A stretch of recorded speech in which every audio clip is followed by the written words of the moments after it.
From KSAT 12, the Nightbeat starts right now.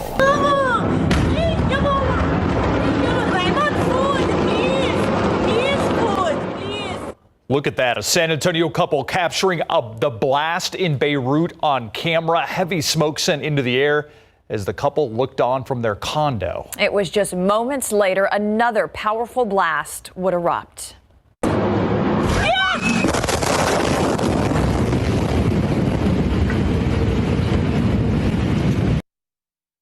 The couple behind the camera are Ahmad Khalil and his wife Lena. Khalil is a co-owner of a local car dealership, Mission Mitsubishi. The couple recovering in the hospital tonight. President Donald Trump earlier this week said that blast may have been a deliberate attack. The Pentagon continues to distance itself from those comments. Investigators probing the deadly blast are focused on possible negligence in the storage of tons of ammonium nitrate. The highly explosive fertilizer was stored in a waterfront warehouse. More than 100 people were killed, thousands more.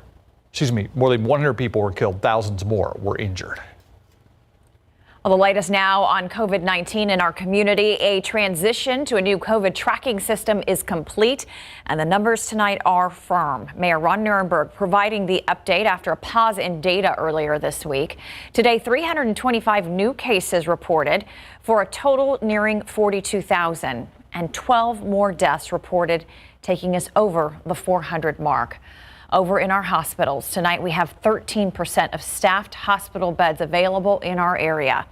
801 people are in the hospital, another decrease since yesterday.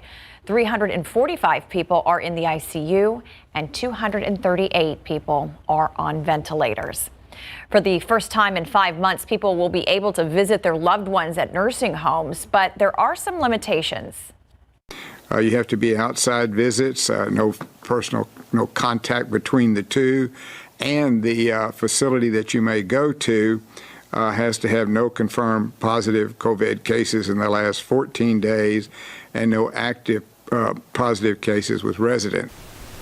The state announced the new changes today. Indoor visitations will be allowed at long-term care facilities as long as it provides plexiglass barriers.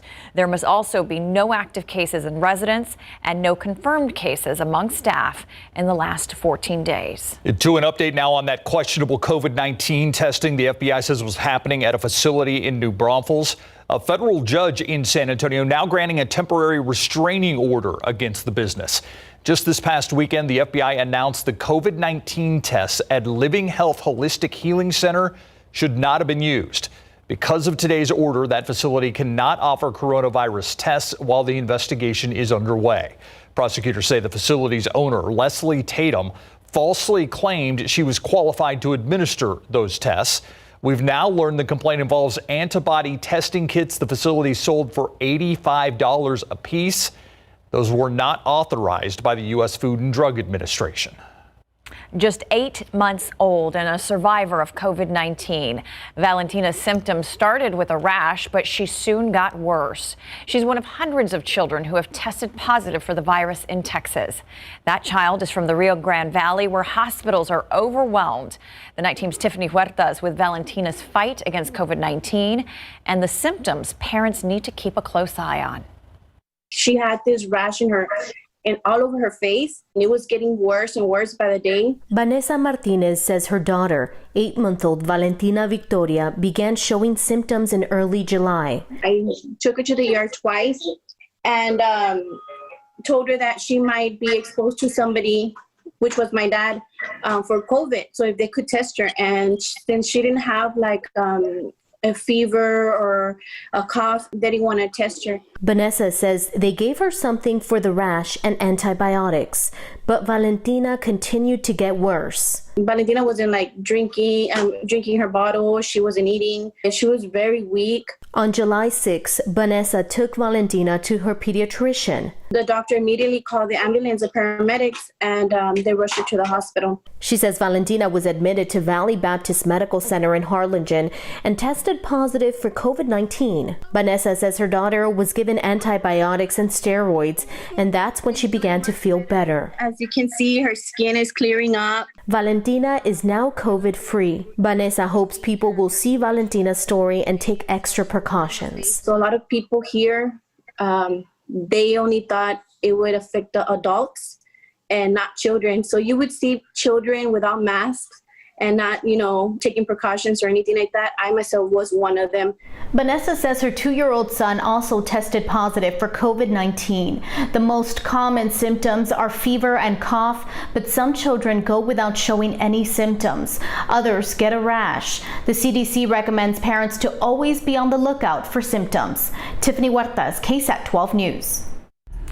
Virtual learning can be challenging for families who don't have jobs that can be done remotely. The Boys and Girls Clubs of San Antonio is offering a solution with virtual learning pods. The night team's Stephen Cavazos explains the new program.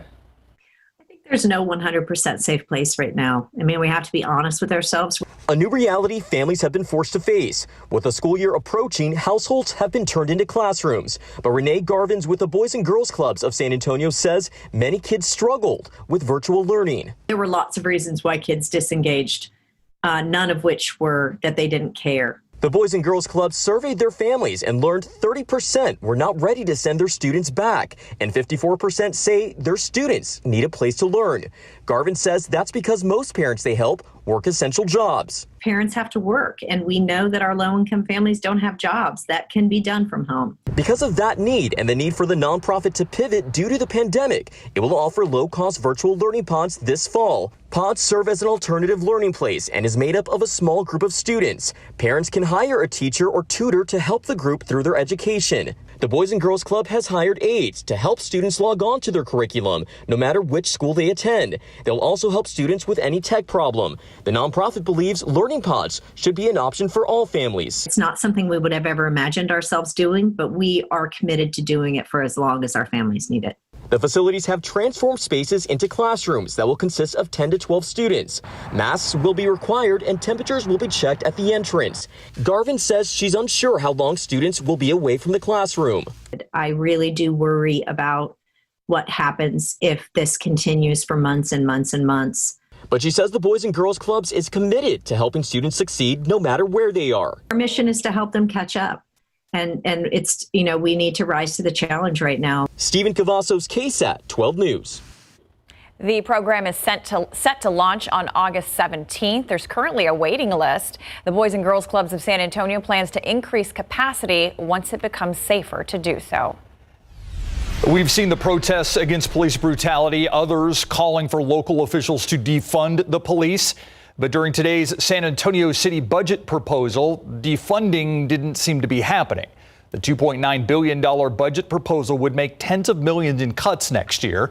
The budget proposal would cut overtime for police and move 20 crisis response team workers over to mental health with the hope of preventing violence.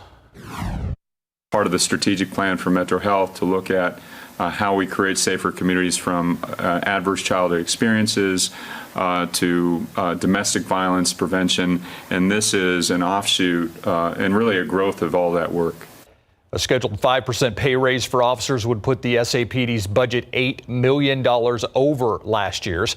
Instead of big changes now, the city manager proposed a months-long process to determine how the city's policing model could be changed. But that would delay defunding efforts until future budgets. Council members will pass a final budget in September. San Antonio ranks number 4 among U.S. cities with the largest spikes in homicide cases, according to the Wall Street Journal. The increase in comparison to last year and despite a pandemic. We break down the numbers online right now on KSAT.com. A store clerk charged nearly 3 weeks after a crash claimed the lives of several members of the Blue Line Motorcycle Club near Kerrville. The Texas Alcoholic Beverage Commission says Renelle Welch turned herself over to authorities in Kerr County today. She faces up to a year in jail and a $1,000 fine if she's convicted. Welch is accused of selling beer to a man who was already intoxicated. A short time after that purchase, investigators say that man killed 4 people and injured several others while on the road. Investigators say 28-year-old Ivan Robles Navejas hit 11 motorcyclists near Kerrville back on July 18th. The group was part of the Thin Blue Line Motorcycle Club. 4 of its members were killed. U.S. Immigration and Customs Enforcement says Robles Navejas did not have legal status in the U.S. Well, right now, the search is on for a couple who targeted an East Side CVS. San Antonio police released these surveillance images. They say the couple walked into the CVS on Walsham, loaded up some bags with merchandise, and then left without paying. Investigators say they were seen leaving the scene in a black Nissan Rogue. If they look familiar or if you have any information that could help police identify these people, call the number on your screen, 210-207-7716. And today, bright sunshine, but a high temperature just shy of 100. And actually, most of South Texas was at about 98, 99 for the high temperature. Officially at the airport in town, 99 the high. The average is 96 and the record 105 set back in 2013. And of course, we mentioned it last night that today was a CPS Energy Power Saver Day. So they like to encourage everybody to reduce their use of energy between 3 and 7 p.m. Here are the results for today. About 131 megawatts saved between 3 and 7 p.m. That's enough to power over 26,000 homes for an hour. As we wake up tomorrow morning, we'll see temperatures mid to upper 70s, a mixture of sun and clouds, and you'll notice the humidity. A little pattern shift next week may bring some rain chances. We'll talk about that and a return of African dust coming up. Thank you, Adam. Still ahead on the Nightbeat. They are behind viral videos on YouTube, but now some of their pranks could land them in prison. Why police say they went too far. And a delay at one local school district now confirmed. But once it begins, they say school buses will be ready. The plan in place at Judson ISD coming up. And a party that captured the attention of police amid this pandemic. It's next on the Nightbeat.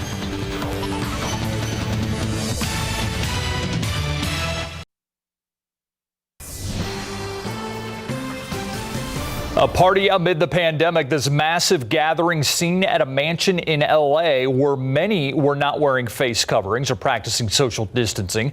Police were called in because of a noise complaint. The celebration was broken up. A party organizer said guests' temperatures were taken and masks and social distancing were encouraged. Los Angeles Mayor Eric Garcetti says a new measure to crack down on party houses and other venues will take effect tomorrow. A problem property could be eligible to have their water and power shut off. So how about here? Well, violators can face citations. Mayor Ron Nirenberg says they are serious about citations for the most egregious offenders, and some businesses have been shut down for violating orders. The city is urging you to report mass gatherings or mask violations you see in your community. You can actually call the number that you see on the screen right now, 210-207-SAPD. Texas now has 2 cats that have tested positive for the coronavirus. Texas A&M says they are the first COVID-19 positive cats in the state. Those cats are from Brazos County. Both were asymptomatic and were from different households. Researchers say based on the evidence, household pets could be more likely to get COVID-19 if they live in high-risk households, meaning their owners were COVID-19 positive. The project is still underway with more tests pending for other pets. Back in July, the first dog in Texas tested positive for the illness. It's official tonight. Judson ISD's board voted to delay the start of the school year by a week until August 24th. For the safety of students, November 3rd, Election Day, campuses will be closed. That's because a lot of those campus buildings are used as voting sites. The Night Team's Patty Santos tells us the board also heard the detailed safety plan. Schools will be a lot different for students once face-to-face learning begins. So the bus is going to be sanitized at least 6 times during the day. Cleanliness and social distancing will begin as soon as a student enters a Judson ISD bus. And our driver has a bottle that they're going to be able to spray the sanitizer on them as they board the buses. Kids 4th grade and up will be required to wear masks on the bus. Stops and routes have been reworked to cut the number of riders in half. Right now we're lowering it down to about 26 students on a bus. If siblings ride the bus, they can put more than one to a seat. More than 200 custodians will be in charge of cleaning 45 plus buildings once face-to-face learning begins. We will be going into each classroom and cleaning in each bathroom and doing things in between each class period on a continual basis throughout the day. They've had a busy summer cleaning classrooms and hallways, but the true test starts when students arrive.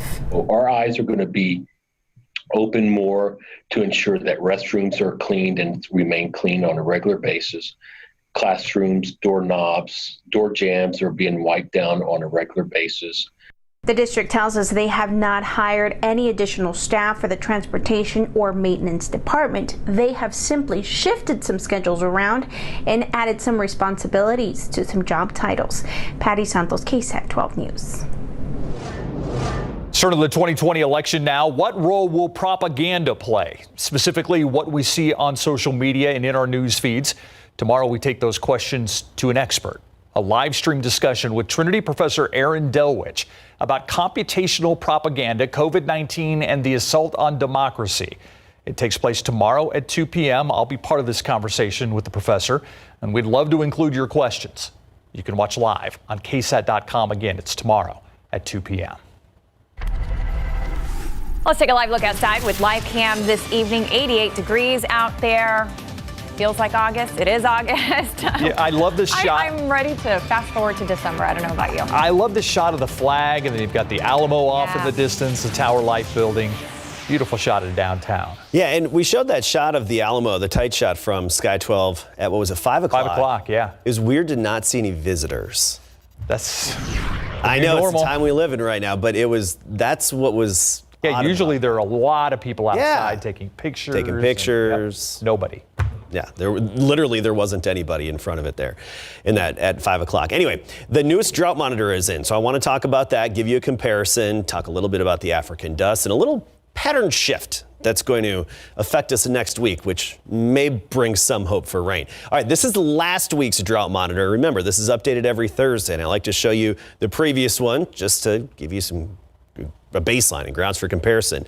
But watch as we advance into today's updated version. We actually saw a lot of improvement in Bexar County and surrounding counties where we pushed back the abnormally dry areas. However, the situation did not get any better as you get closer to the border and the Rio Grande here, where we still have an extreme and severe drought in some locations. But we did see the improvements, and actually a good portion of Bexar County not even considered abnormally dry, at least for the moment. So the rain, of course, where is it? When's it going to get here? Well, not anytime soon. We still have the big upper level high, the big blue H, that's sitting pretty much right overhead, and that's deflecting any activity around us and really suppressing any development here in our neck of the woods. Of course, North Texas, New Mexico, and parts of Oklahoma had some activity earlier today.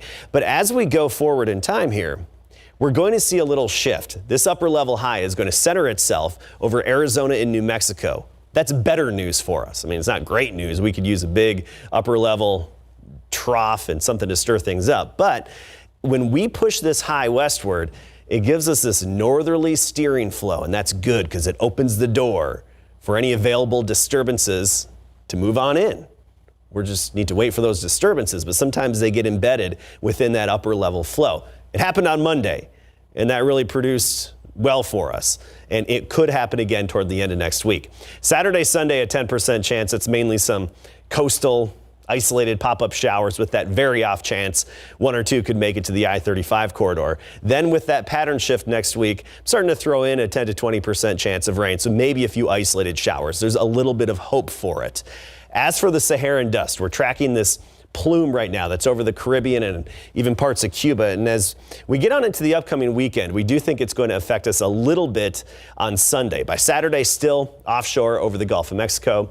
Then we get into Sunday, and a thin veil of haze will be over South Texas, but it's not going to be a very noticeable plume of African dust. 88 right now, dew point is 67. So it feels like 91. We're 87 in Hondo, still 93 in Del Rio, and Catula's at 88 degrees. Now, tomorrow morning when you wake up, we'll have temperatures mostly in the mid and upper 70s. Uvalde starting the day at 75, 77 in Gonzales, and 78 in Laredo. Then by the afternoon, Just a repeat performance of the past several days, right up near 100 degrees, give or take a degree or so. Del Rio about 102, New Braunfels 100, Elmendorf 99, and Helotes about 98 for the high temperature. And a lot of sunshine tomorrow as well. We'll have some of those morning clouds, then vast sunshine by the midday and afternoon. We just repeat that. Mornings in the 70s, afternoons near 100. All the way into next week with that minor shift I talked about by Thursday. Cross your fingers. Yeah. Be hopeful. Let's be positive. Maybe that'll make it happen. That would be great. Thank you so much, Adam. All right, Dak Prescott reaching out to at least one politician. The governor of Oklahoma and the Board of Pardons and Parole in the state of Oklahoma. He feels that one man has been wrongly convicted for a death and is now on death row. But he's not the only one that feels this way. What was in that letter to the governor, we will let you know. And the wolf hunter feels he is amazing. At least he feels amazing. Coming up. Dallas Cowboys star quarterback Dak Prescott is asking Oklahoma Governor Kevin Stitt and the Pardons and Parole Board to release Julius Jones, who's been on death row for the last 20 years, the 1999 murderer Paul Howe, a murder Jones says he did not commit. Jones was the subject of an ABC documentary in 2018, and a petition seeking his release from prison now has over 6 million signatures. Jones claims that a co-defendant in the case who took a plea deal alleges he told at least 2 people he was out to frame him. The letter by Prescott has been obtained exclusively by Time magazine and reads in part, "I firmly believe the wrong person is being punished for this terrible crime. Furthermore, an evaluation of the process that led to Mr. Jones' conviction raises serious legal and ethical concerns. I implore you to right this wrong. Please don't let another innocent black man die from the systemic mistreatment that has plagued our nation for far too long. This treatment of Julius Jones is a kind of miscarriage of justice African American men like myself live in fear of, and that is why I feel compelled to use the influence that God has blessed me with to speak up for what I believe is right and to give a voice to those who cannot speak for themselves." As the Cowboys quarterback proves he can be a leader off the field, his teammate Leighton Vander Esch is happy to be back on the field. Vander Esch was on his way to a second straight Pro Bowl, developed a nerve issue in his neck during Week 12. Now 8 months following offseason neck surgery, Cowboys linebacker says he feels amazing and the injury taught him a valuable lesson.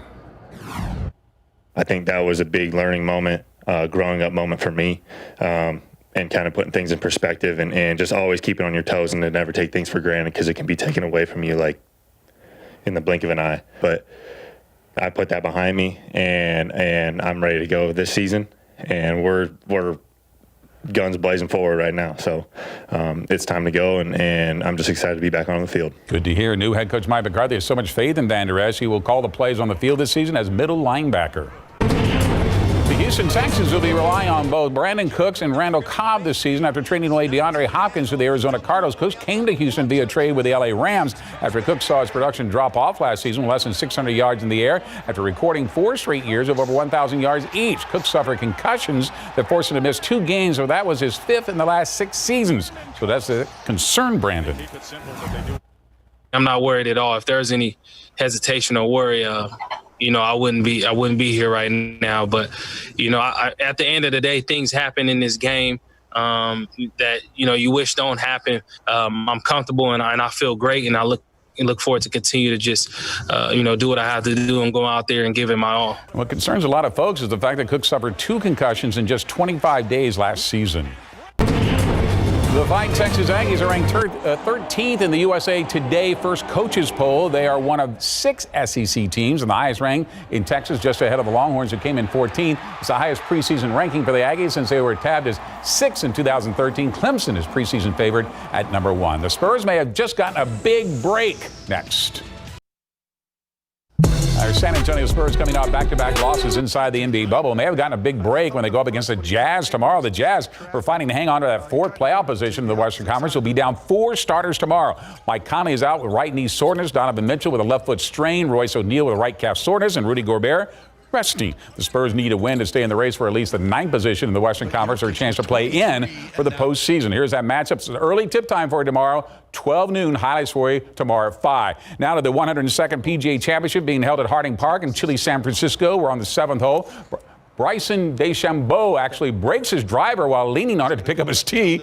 Maybe his mighty swing loosened it up a bit. They allowed him to get a replacement to the par 4 13th now. Tiger, by the way, on the green. He's just ahead, outside, I should say. A 32-foot putt for birdie. It's moving right to left, and guess what? He drops it. Tiger 2 under through 5 holes. Jason Day making the long birdie putt to move to 4 under. And then on his 9th, check out the great approach shot to lead to yet another birdie and move to 5 under and the clubhouse lead. In fact, he is now tied for the lead at 5 under with Brendan Todd. Our big game previews take us to Boerne, where the Greyhounds are favored to take district according to Texas Football Magazine. Playing in 14-4A District 1, Coach Shay Hendricks welcomes back 11 starters, 6 on offense, 5 on defense of a team that went 7-4 overall, made it to the area finals. Quarterback Rashawn Galloway will lead the offense after throwing for over 2,300 yards and 24 touchdowns. And on defense, the Greyhounds welcome back linebacker Elijah Marshall, who had 83 tackles, 2 sacks, and 2 interceptions. Oh, it's going to be awesome. For a little while there, I was doubting that we were going to get to play, and it's just great to be able to come back out on the field and play our last year together as senior class. This year is really special to me, especially being my senior year. I'm really looking forward to stepping out on the field with these boys. We have very good chemistry. We love playing this game, and we really do have a passion for it. All right, the Greyhounds will kick off their 2020 season at home in Boerne on Friday, August the 28th at 7:30 against Beeville Jones. We'll probably be live from a lot of these 4A games to start the first week of high school football, just because 5A and 6A are not playing. But that will be a great matchup, too. Love to see it. You know what? I stopped listening to what you said when I saw Tanner's hair. Nice. I mean, that is a perfect football mullet. That's a do. Yes. If there's an all-star hair for high school football, that's it. He's the captain. He's the captain. Nice. Thanks, Greg. Sure. Infectious disease specialist Dr. Jan Patterson joins us tonight to get your coronavirus questions answered. Our live KSAT Q&A is next.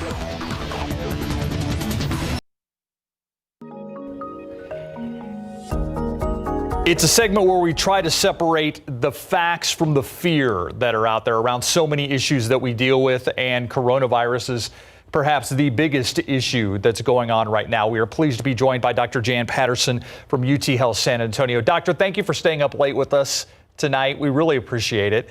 The numbers seem to be encouraging. You heard the mayor talk, you heard the county judge talk, saying we still need to be vigilant, but we are seeing things trend in the right direction. Do you concur with that? Yes, I do. The numbers are very encouraging. I mean, we still have to keep up the good work that everybody's doing with the masking and distancing, but things are much better than they were last month. How do you feel about, I mean, I know that we've talked to emergency room doctors in the past who are just worried about fatigue and burnout with seeing the same amount of patients for a prolonged time, because we were really on a plateau for a while there. Are you concerned about fatigue in some of your coworkers? Yes, it is a concern because this has been going on a long time. And we told ourselves at the beginning, you know, this is not going to be a sprint, it's going to be a marathon. But honestly, it feels more like an ultra marathon right now. And so we do get concerned about burnout in our colleagues. And, you know, we're doing various things to encourage wellness, encouraging people to, you know, to take breaks, to take little getaways on the weekend when they can, to, you know, invest in some meditation, doing things outdoors when they can, exercise. And so we're encouraging people to do things like that to stay well, but it is a long haul. I want to ask you about kids and COVID. You know, President Trump made headlines yesterday when he made the statement that kids are almost immune from COVID. What's your reaction to that? Well, I mean, we know that kids don't seem to get as sick, most of them, but, you know, with the number of cases we've had a number of children that have been sick. And of course, some of them can get that syndrome, that inflammatory syndrome, multi-system inflammatory syndrome after COVID. So it's not the infection itself, but the inflammatory syndrome afterwards.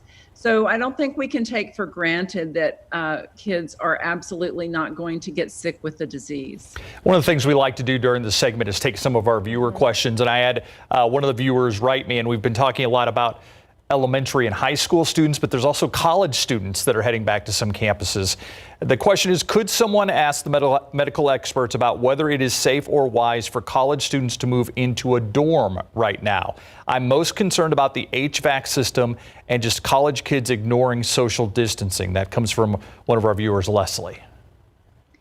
Yes, well, a dorm setting, I think, is something to be concerned about. It's a congregate setting in a way. It's not a nursing home or a jail, but it has some of the same characteristics in that people are all living there together. They spend a lot of their time together, and it's going to be virtually impossible to distance all the time. And some colleges are setting up surveillance testing programs, to be testing intermittently in these settings.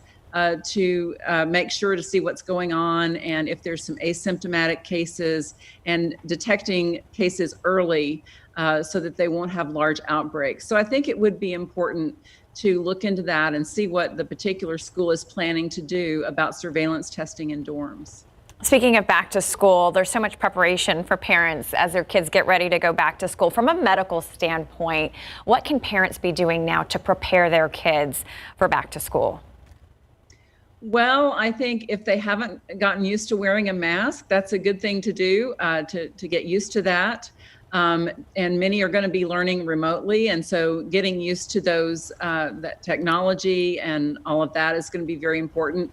And just the whole principle about distancing and, talking to children about why distancing is important, why plexiglass barriers may need to be used.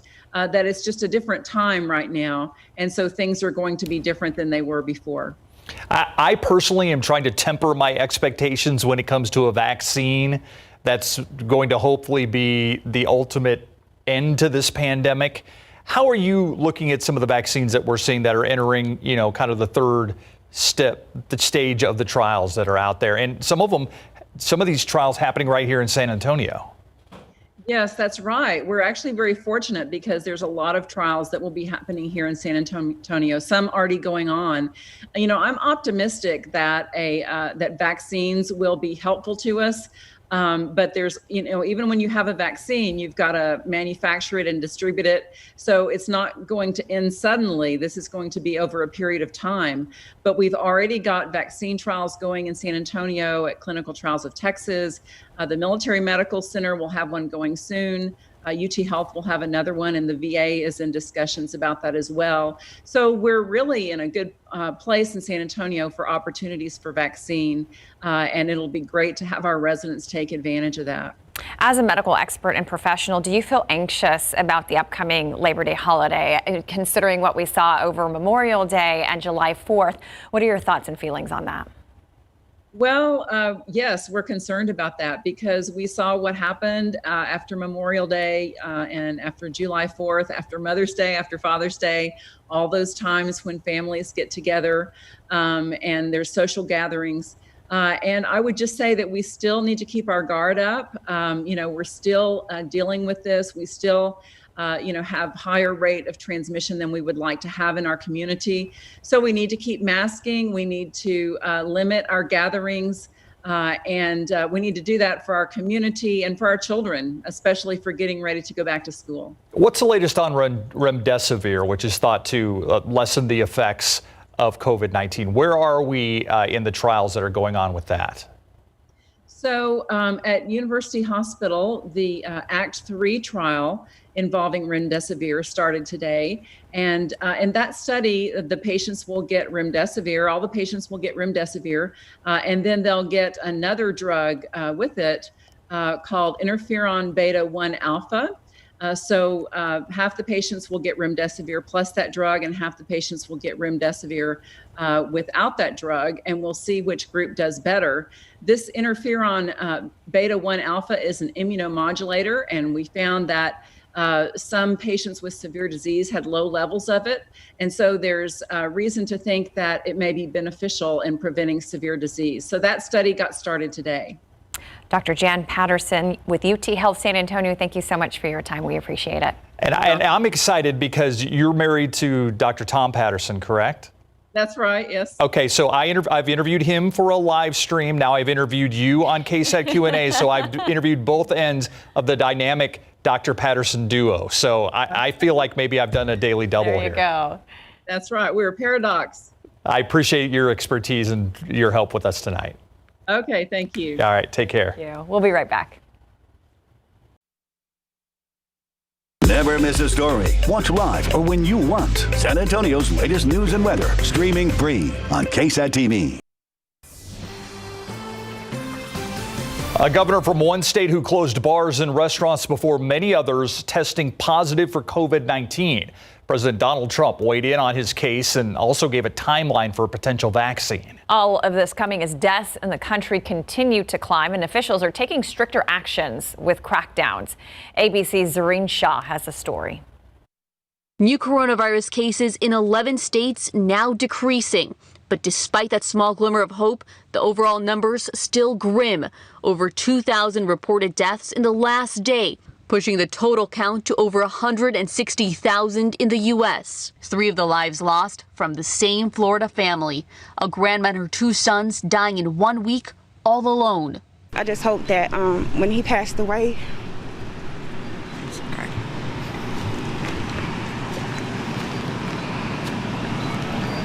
the White House task force now urging other regions to brace for a rise in cases, warning 9 cities and California's Central Valley they could see increases.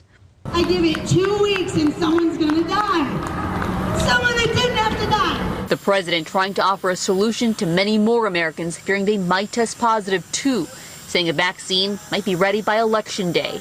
I'm optimistic that it'll be probably around that date. I believe we'll have the vaccine before the end of the year, certainly, but around that date, yes, I think so. His scientists contradicting that statement, saying they think it will be later.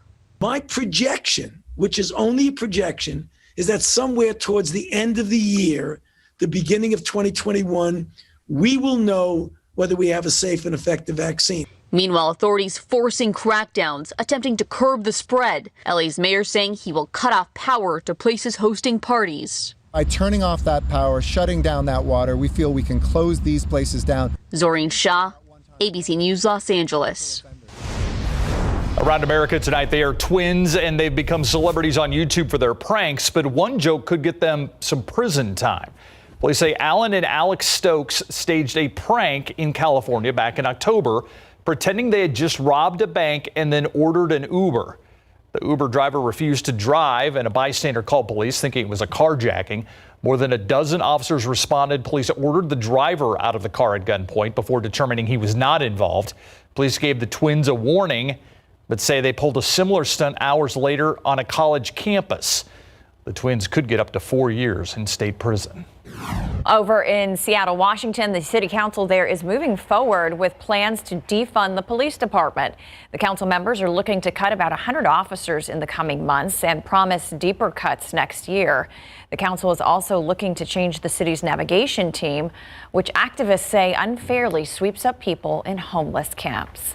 The United States offering a reward of up to $10 million to prevent the presidential election from being hacked. The State Department is putting up the money as part of its Rewards for Justice program. It'll give the money to people who disclose information on foreign hackers interfering with the upcoming election.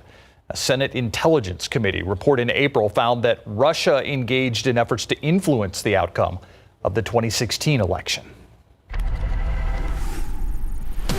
Take one more look outside with live cam.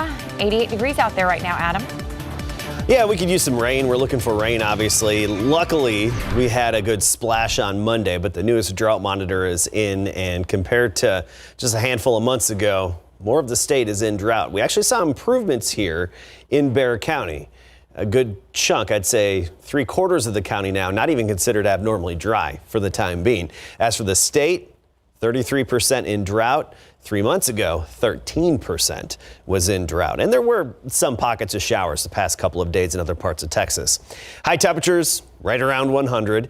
Amarillo topped out at 100. Midland 101. Marfa 98. El Paso 99. Brownsville 94 for the high. Here in San Antonio 99. And really one of the hot spots was Del Rio at 102.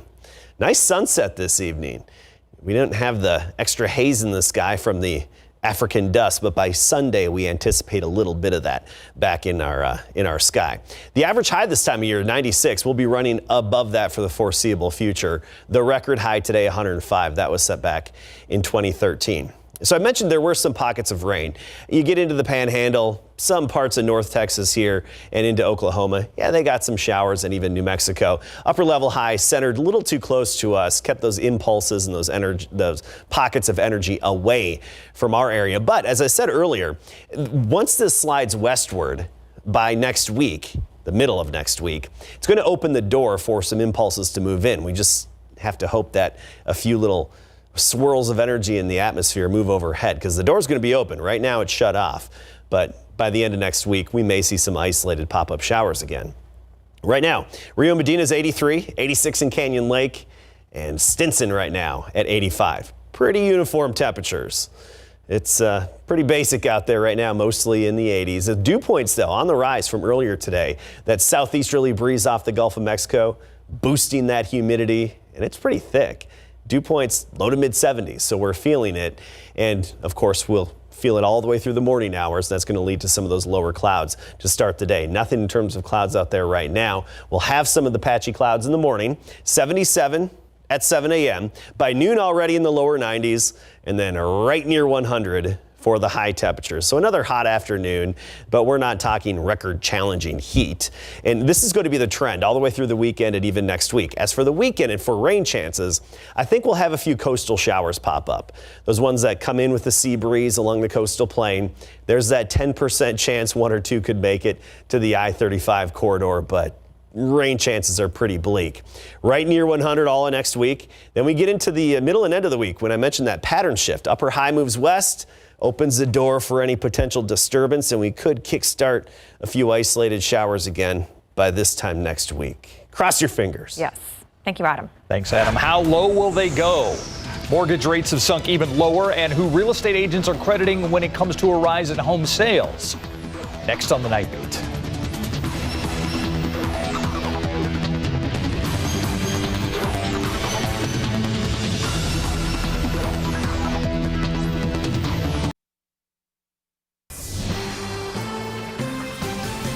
Mortgage rates have dropped again, hitting another all-time low. Mortgage company Freddie Mac says the average interest rate on a 30-year fixed-rate mortgage fell to 2.88% this week. That is the lowest level in nearly 50 years. The 15-year fixed-rate mortgage dropped to 2.44%. Freddie Mac says the low rate should strengthen the real estate market. Millennials are believed to be playing a big part into the housing market. Some in real estate say the coronavirus is pushing the younger home buyers out of the city and into their first homes. CNN's Mandy Gaither reports a spike in sales in a market that's already booming. This is what we're desperate for in the city. For many young home buyers, COVID-19 is making the green space of the suburbs more attractive. The value of the city to us was being around all the people, being able to go to all the restaurants and the culture, like the museums and the plays and everything. And so you remove all of that, it's difficult to justify paying the rent, being in a small confined space, and having no access to being outdoors by yourself. First-time homebuyer applications jumped 20% in June compared to that same month the year before, according to CoreLogic, a company that analyzes business statistics. We're based in Darien, Connecticut. So in the first 6 months, which is really incredible when you think about how much business was not being able to be done during the pandemic, Fairfield County as a whole did about $2.36 billion in sales, and that's 12% over the same period last year. And even better than that, if we're just looking from the end of June to the end of June, pending sales are up 49%. It's really skyrocketed. I think the majority of what we've seen are people that have been considering moving to the suburbs from the city. And it's really kind of been the nudge that's got them to the burbs, just with everything going on in the pandemic. For today's Consumer Watch, I'm Mandy Gaither. Well, you never know who you might run into at the airport. For one waitress, it was more than just a celebrity sighting. Her story coming up. School amid the pandemic continues to be a big topic with lingering questions. We want to invite you to join us for a live primetime town hall on Tuesday, August the 11th. It's going to run from 6:30 until 8 o'clock right here on KSAT 12. We'll also be showing it on KSAT.com. Our panel ranges from students learning hard lessons during the COVID era, those teaching, and those trying to help make the whole process easier. You can join in the conversation by sending in your questions. We're going to use some of them during the discussion. We'll have all the information on how to do that. We've got a live chat we're going to use. It's on our homepage at KSAT.com. Well, check this out. A waitress at a Denver airport got an unexpected gift at the table. Zulia Reyes says the host of the MTV show Catfish was a guest at one of her tables. She took a picture with Nev Schulman, and he noticed that she was expecting a baby. When Reyes revealed her due date, she says Nev revealed it was the same date as his birthday, which is September 26th. Reyes was tipped $926 to signify the special date. There was also a note on the receipt congratulating Reyes on her pregnancy. That's great. All right, you never know what you're going to catch on surveillance video. Look at this. Valentina Garza says her daughter's life-size stuffed pony was damaged, so she threw it away. When the garbage crew came by, they saw the discarded toy and decided to take it for one last ride. Garza says watching the men giddy up made their day. That is awesome. That is pretty having funny. Fun at work, Yeah, it's making the most of your job and what you're doing. It's awesome. Yeah, they had no idea they were on camera, but that's still pretty funny there. They just like to goof around and have a good time. Yeah. All right, so tomorrow, it'll be more of the same, upper 90s, right near 100 degrees. We'll have some morning clouds and a lot of sunshine. Timberwood Park, about 97 the high. Randolph area, 98. Lackland, 99. And Castroville, 99. Looking ahead, very similar conditions through the weekend. Maybe a rogue shower middle and end of next week. That's it for the Nightbeat GMSA at 4:30. Good night.